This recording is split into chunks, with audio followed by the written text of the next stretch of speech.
سورت الکوثر سے، خیر کثیر۔ سورت العادیات کے بعد نازل ہوئی، 1 رکوع ہے، 3 آیات ہیں، 10 کلمات ہیں اور 40 حروف ہیں۔ قرآن مجید کی سب سے چھوٹی سورت ہے۔ بسم اللہ الرحمن الرحیم۔ انا اعطیناک الکوثر، انا بے شک ہم نے، اعطیناک عطا کی ہے آپ کو، یعنی محمد صلی اللہ علیہ وسلم کو، الکوثر کوثر۔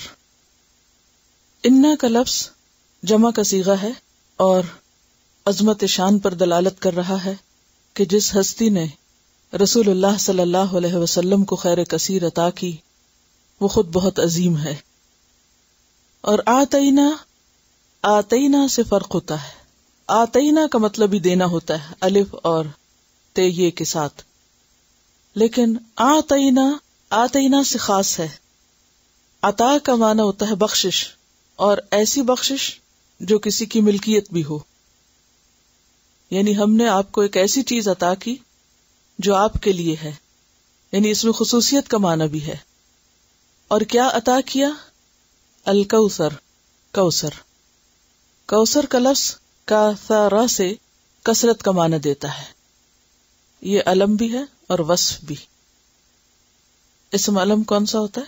پراپر ناؤن، جیسے مختلف جگہوں کے نام وغیرہ یا مختلف چیزوں کے نام۔ تو اگر اس کو علم مانا جائے تو پھر اشارہ ہے نہر کوثر کی طرف، حوض کوثر کی طرف۔ اور اگر وصف ہو تو پھر مانا کیا ہوگا؟ خیر کثیر۔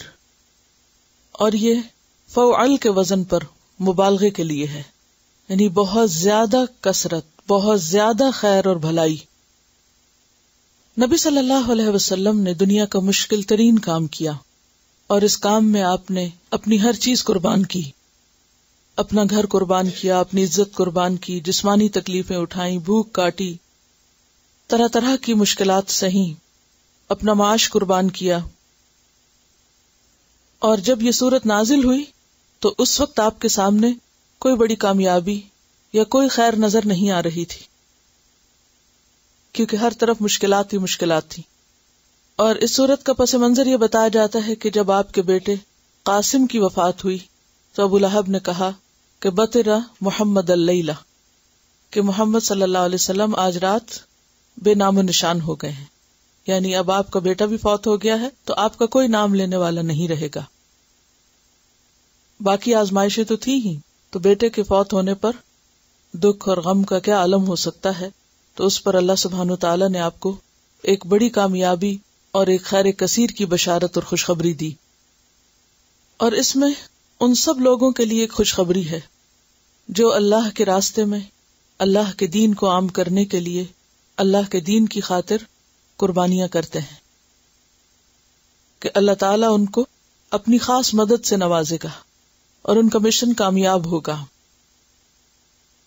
کوئی بھی کام جو اللہ کی خاطر ہو اس میں اللہ مددگار ہوتا ہے، اور جس کام میں اللہ مددگار ہو، خواہ وہ ابتدا میں ناکامی پر مبنی ہی کیوں نہ نظر آئے، خواہ شروع میں اس میں قربانیاں ہی کیوں نہ کرنی پڑے، خواہ بظاہر دیکھنے میں وہ مشکل حالات میں گھرا ہوا ہی کیوں نظر نہ آئے، لیکن بالآخر اس کام میں اللہ کی تائید اور مدد شامل ہوتی ہے اور اللہ کا وعدہ پورا ہوتا ہے۔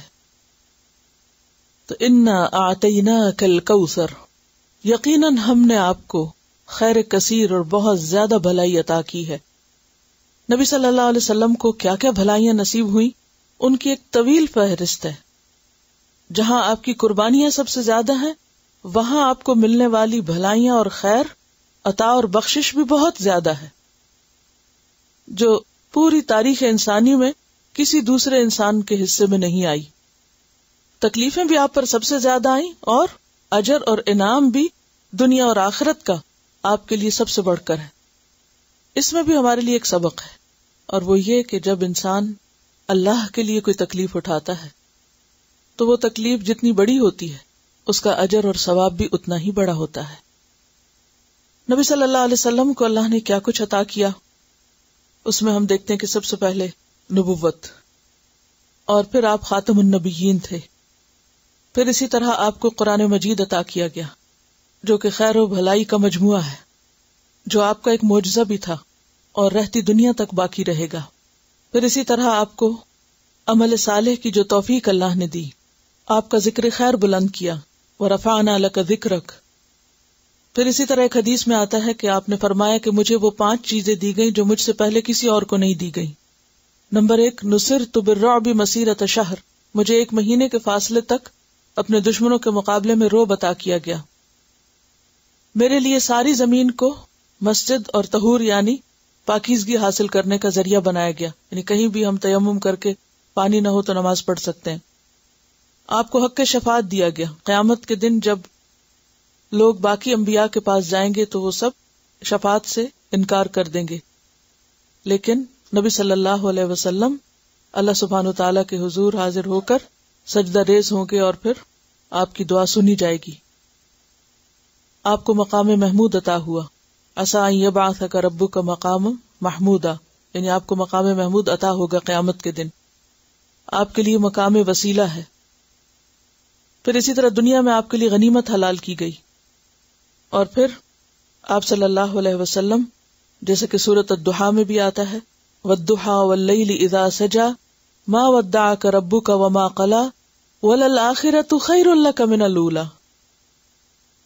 تو دنیا کا بھی آخری حصہ اور آخرت بھی پہلے حصے سے، یعنی جس دور میں یہ سورت نازل ہوئی اور جو مشکلات تھیں ان میں خوشخبری سنائی جا رہی ہے کہ اگلا دور زیادہ بہتر ہوگا۔ اور پھر خاص طور پر جو ان بھلائیوں میں ایک خاص بھلائی ہے کہ جو جنت کی ایک نہر آپ کو نصیب ہوئی یا جس کی خوشخبری دی گئی، الکوثر، تو اس کے بارے میں آپ صلی اللہ علیہ وسلم نے فرمایا کہ جنت کی وہ نہر جس کے دونوں کنارے سونے کے ہیں، موتیوں اور یاقوت کا فرش بچھا ہے، جس کی مٹی کستوری سے بھی زیادہ خوشبودار ہے، جس کا پانی شہد سے میٹھا، دودھ سے زیادہ سفید، مکھن سے زیادہ نرم اور برف سے زیادہ ٹھنڈا ہے، اور اسی کا حصہ میدان حشر میں حوض کوثر کی شکل میں ہوگا، یعنی اس نہر کا پانی حوض کوثر میں آئے گا جس پر آپ کی امت پانی پیے گی، اور جس پر رکھے ہوئے پیالوں کی تعداد ستاروں کی طرح ہے، اور جو بھی شخص اس حوض سے پانی پیے گا قیامت کے دن وہ پھر دوبارہ کبھی پیاسا نہ ہوگا، کیونکہ قیامت کے دن سورج بہت قریب ہوگا اور ہر شخص ایک گھبراہٹ کے عالم میں ہوگا۔ تو اس وقت اللہ کے رسول صلی اللہ علیہ وسلم آپ کو یعنی اپنی امت کو اپنے ہاتھوں سے پانی پلائیں گے، اور آپ سب سے پہلے اپنے حوض پر موجود ہوں گے، اور آپ کی امت آپ کو وہیں پر ملے گی۔ لیکن وہ لوگ آپ سے دور کر دیے جائیں گے جنہوں نے آپ کے بعد دین میں نئی نئی باتیں ایجاد کی، اور وہ لوگ بھی اسی طرح جو آپ سے اور آپ کے دین سے بغض رکھتے ہیں، یعنی وہ تمام لوگ جو آپ سے نفرت کرتے ہوں یا آپ کے دین سے نفرت کرتے ہوں یا اس سے کسی قسم کا بغض رکھتے ہوں، ان کو اس حوض پر وارد نہیں ہونے دیا جائے گا یا وہ اس حوض سے پانی نہ پی سکیں گے۔ ایک روایت میں یہ بھی آتا ہے کہ آپ صلی اللہ علیہ وسلم فرمائیں گے کہ امتی امتی، یعنی بظاہر ان کی شکل و صورت ایسی ہوگی کہ جیسے وہ آپ کی امت کے لوگ ہیں، لیکن ان کے اور آپ کے درمیان دیوار حائل کر دی جائے گی، اور آپ کو بتایا جائے گا کہ آپ نہیں جانتے کہ آپ کے بعد انہوں نے کیسے کیسے کام کیے، یعنی آپ کی دین کی پیروی نہیں کی بلکہ اس میں نئے نئے راستے نکال لیے، اپنی مرضی کا دین بنا لیا دین اسلام کے نام پر، تو اس پر آپ صلی اللہ علیہ وسلم ان کو اپنے سے دور کر دیں گے۔ تو انا آتیناک الکوثر، بے شک ہم نے آپ کو خیر کثیر عطا کی، فصلی لربک وانحر، فصلی لربک، پس نماز پڑھیے اپنے رب کے لیے، وانحر، اور قربانی کیجیے۔ اس میں تمام نمازوں کا ذکر ہے، لیکن وہ نماز خاص طور پر شامل ہے جس کے ساتھ قربانی بھی ہے، اور وہ کون سی نماز ہے؟ جی ہاں، عید الاضحیٰ کی نماز۔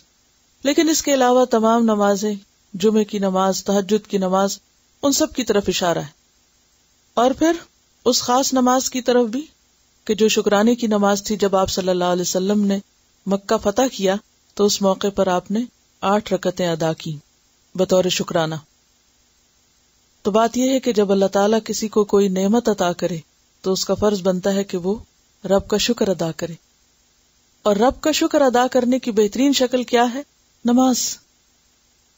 فصلی لربک، اور نماز بھی کیسی؟ دکھاوے کی نہیں جیسے سورۃ الماؤن میں آیا یراؤن الناس، بلکہ اس کے برعکس فصلی لربک، خالصتاً اپنے رب کے لیے، ونحر اور قربانی کرو. نحر اونٹ کی قربانی کو کہتے ہیں. اسی لیے ہم دیکھتے ہیں کہ نبی صلی اللہ علیہ وسلم نے حجۃ الوداع کے موقع پر 100 اونٹ قربان کیے تھے. 100 اونٹ. ہم تو ایک بکرا بھی کرنا ہو یا کسی گائے میں بھی حصہ ڈالنا ہو تو بار بار پوچھتے ہیں کہ اچھا یہی کریں یا کچھ اور کر لیں ان پیسوں سے. تو بات یہ ہے کہ اللہ کے راستے میں بدنی عبادت اور پھر مالی عبادت میں قربانی افضل ترین عبادت ہے. اور خاص طور پر عید الاضحیٰ کے دن جانوروں کا خون بہانے سے بڑھ کر، یعنی مویشی جانوروں کا جن کو ذبح کرنے کا حکم ہے، اس سے بڑھ کر کوئی عمل اللہ کو پسند نہیں. تو چونکہ نحر اونٹ کی قربانی کے لیے آتا ہے تو آپ صلی اللہ علیہ وسلم نے 100 اونٹ قربان کیے، جن میں سے 63 اونٹ 63 آپ نے اپنے ہاتھ سے قربان کی. اور اونٹ کا نحر کیا جاتا ہے. نحر کیا ہوتا ہے؟ حلق کے پاس نیزہ مارا جاتا ہے اور جس سے اونٹ گرتا ہے، کیونکہ اونٹ کو چھری سے نہیں ذبح کر سکتے، بہت ہیوج جانور ہے. اور آپ صلی اللہ علیہ وسلم نے ان سارے اونٹوں کو صدقہ کیا، یعنی ان کو قربان کر کے صدقہ کر دیا، سوائے اس کے کہ ہر اونٹ میں سے ایک ایک بوٹی لی اور اس کو پکوایا اور پھر اس میں سے خود بھی کھایا اور اوروں کو بھی کھلایا. اب آپ دیکھیے کہ ایک نہیں، اگر 100 اونٹوں کو لائن میں بھی کھڑا کریں یا ایک گروپ ان کا بنائیں تو کتنا ہیوج نمبر ہے. تو اللہ کے رسول صلی اللہ علیہ وسلم کی نمازوں کا تو شمار ہی نہیں. آپ صلی اللہ علیہ وسلم کا طریقہ یہ تھا کہ ذرا سی بھی کوئی مشکل پیش آتی، اذا حزبہ امر فزع الی الصلاۃ، ہر موقع پر آپ نماز کے لیے دوڑتے. اور دوسرے حکم پر کس طرح عمل کیا؟ ونحر، شکرانے کے طور پر کس طرح قربانی کی. لیکن اس کے علاوہ کسی بھی چیز کی قربانی کی جا سکتی ہے، اور اسی سے ونحر نون حرے سے ہم دیکھتے ہیں کہ یوم النحر قربانی کے دن کو کہتے ہیں. یعنی حاجی عرفہ کے بعد جو اگلا دن ہوتا ہے منا میں، وہ ان کے لیے یوم النحر ہوتا ہے اور ہمارے لیے یوم العید ہوتا ہے، عید الاضحیٰ کا دن. ان شانئک، بے شک آپ کا دشمن، بدخواہ. شنع یشنع سے ہے، شین نون حمزہ. شنع یشنع سے شانئ فاعل کے وزن پر دشمن کے لیے آتا ہے. پیچھے بھی آپ پڑھ چکے ولا یجرمنکم شنآن قوم علی اللہ تعدلوا. تو شانئ کہتے ہیں اس دشمن کو جو دل میں بغض رکھے، یعنی بظاہر وہ دشمن نظر نہ آئے لیکن اس کے دل میں نفرت ہو، حسد ہو، بغض ہو. تو ان شانئک، بے شک آپ کا دشمن، کوئی بھی جو آپ سے دشمنی کرے اس دور میں یا بعد کے ادوار میں یا آج، هو الابتر، وہی ابتر ہے. ابتر کا لفظ جو ہے یہ بتر سے، بے تیرے. بترا کا لفظ یہ معنی ہوتا ہے دم کٹا ہونا. جیسے کسی جانور کی دم کٹ جائے تو وہ اچھا معلوم نہیں ہوتا. بیسیکلی جانور ہی کی دم کاٹنے کے لیے مخصوص ہے، اور خاص طور پر کتا، یعنی ایسا کتا جس کی دم کٹی ہوئی ہو. لیکن پھر یہ لفظ استعمال ہونے لگا ایسے انسان کے لیے کہ جس کے مرنے کے بعد کوئی اس کا نام لینے والا باقی نہ رہے، اور خاص طور پر جس کی کوئی اولاد نہ ہو، اس کی نسل کٹ گئی ہو یا ختم ہو گئی ہو اور وہ بالکل بے سہارا رہ گیا ہو. تو چونکہ آپ صلی اللہ علیہ وسلم کے بیٹے قاسم کی وفات ہوئی اور آپ کو یہ کہا گیا کہ آپ کا اب کوئی نام لینے والا نہیں رہے گا، تو بتایا گیا کہ نہیں، آپ کا نام لینے والے تو دن رات موجود ہوں گے. ہاں، آپ کا دشمن جو ہے وہی بے نام و نشان ہو جائے گا، وہی خیر سے دور ہو جائے گا. اس کی وجہ کیا ہے؟ کیونکہ انہوں نے اس چیز کو ناپسند کیا جو اللہ نے اتاری تھی. ذالک بانہم کرہوا ما انزل اللہ فاحبط اعمالہم. تو ایسے لوگ جو خواہ کتنے بھی نیک عمل کریں لیکن اگر آپ سے اور آپ کی سنت سے محبت نہیں کرتے، آپ کے طریقے سے محبت نہیں کرتے، تو وہ آپ کے ساتھ نہ ہوں گے. کیونکہ نبی صلی اللہ علیہ وسلم نے فرمایا، صحیح حدیث ہے، کل امتی یدخلون الجنت الا من ابا. میری ساری امت جنت میں داخل ہوگی سوائے اس کے جس نے انکار کیا. قیل ومن ابا، پوچھا گیا انکار کس نے کیا؟ تو آپ نے فرمایا کہ جس نے میری سنت سے انکار کیا اس نے میرا انکار کیا. یعنی بظاہر یہ کہنا کہ ہم اللہ کے رسول صلی اللہ علیہ وسلم کو مانتے ہیں، لیکن آپ کے طریقے کو پسند نہ کرنا اور اس طریقے پر کسی اور طریقے کو زیادہ بہتر سمجھنا، یہ اللہ کے بھیجے ہوئے طریقے سے بغض رکھنا ہے، جو کہ ناپسندیدہ امر ہے۔ تو بنیادی طور پر تو ایک خاص کانٹیکس میں سورت نازل ہوئی، لیکن بات یہ ہے کہ آپ اپنے آپ کو بھی یہاں رکھ کر دیکھیں کہ اگر کوثر کا معنی قرآن مجید ہو تو آپ کے بعد آپ کی امت جو بھی آپ کے اس مشن میں شریک ہو اس کے لیے خوشخبری ہے، اور وہ کیا ہے؟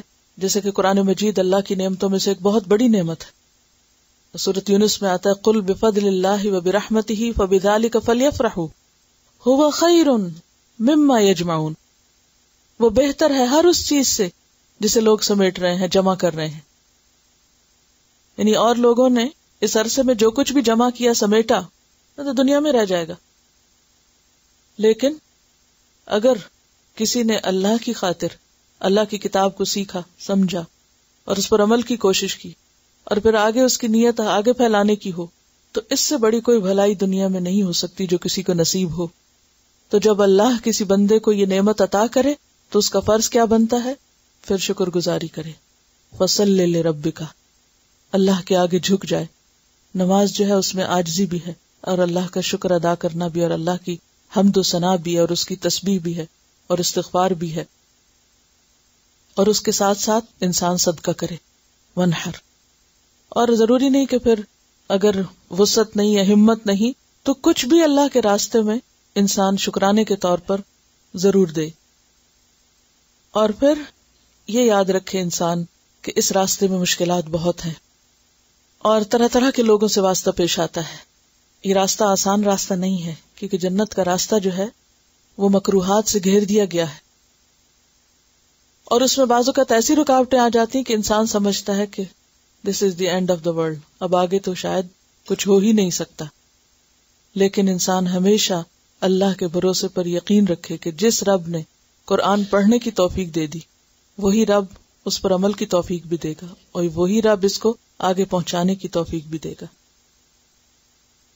تو یہ سورت جہاں ایک طرف خوشخبری دینے والی ہے، وہاں دوسری طرف ایک بہت زبردست امید کا پیغام بھی دیتی ہے، انسان کو پر امید بناتی ہے کہ دین اللہ کا ہے، اور جو شخص بھی دین سے ٹکرائے اور دین کی وجہ سے کسی سے ٹکرائے، وہ اپنا ہی نقصان کرتا ہے، اللہ کا دین ہمیشہ غالب ہو کر رہتا ہے۔